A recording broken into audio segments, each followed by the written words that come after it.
مرغے کے مالک نے ایک روز یہ چاہا کہ وہ مرغے کو ذبح کرے، اگرچہ اس کو کسی بہانے کی، کسی سے کچھ کہنے کی، کسی سے اجازت لینے کی ضرورت نہیں تھی، لیکن پھر بھی اس نے سوچا کہ چلو کوئی بہانہ بناتے ہیں اور اس بہانے کے تحت مرغے کو ذبح کریں گے۔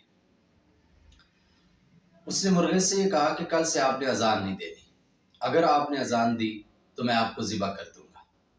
اگلے دن مرغا خاموش رہا، اذان نہیں دی، موت کا ڈر تھا، لیکن اپنی عادت سے مجبور ہو کے اس نے پر پھڑپھڑائے۔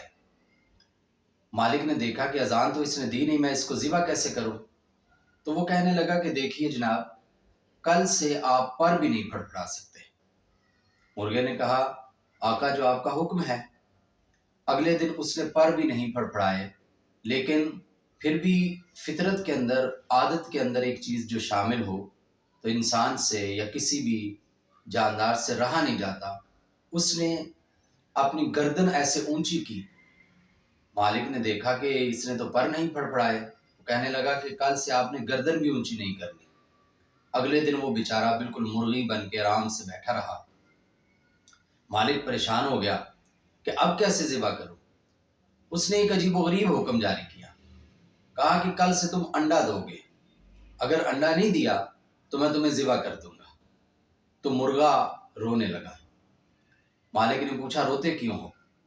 اس نے کہا کہ بات یہ ہے کہ جب ذبح ہی ہونا تھا تو انڈا نہ دینے پہ ذبح ہو رہا ہوں، کاش پہلے دن جب اذان سے روکا گیا تھا تو اسی وقت بغاوت کرتا، موت تو پھر بھی آنی تھی، کاش اذان پہ مارا جاتا، اب انڈا نہ دینے پہ مارا جا رہا ہوں۔ اس میں ہمارے لیے سبق یہ ہے کہ جب ہم کسی کا ایک ناجائز حکم مانتے ہیں تو پھر وہ ڈو مور کا مطالبہ کرتا ہے، پھر وہ ہم سے اور ناجائز کام کرواتا ہے۔ اس لیے پہلی دفعہ ہی آواز بلند کرنا سیکھے، پہلی دفعہ ہی انکار کرنا سیکھے، اور دوسرا اس سے ہمیں یہ سبق ملتا ہے کہ اگر جان دینی ہے تو کسی اچھے مقصد کے لیے دے، نہ کہ صرف اور صرف اپنے جان بچانا اس میں مقصد ہو، بلکہ کوئی منزل کا حصول بھی ہمارے پیش نظر ہونا چاہیے، کوئی اعلیٰ نصب العین ہمارے پیش نظر ہونا چاہیے، اور پھر جان دی جائے تو پھر جان دینے کا مزہ بھی آتا ہے۔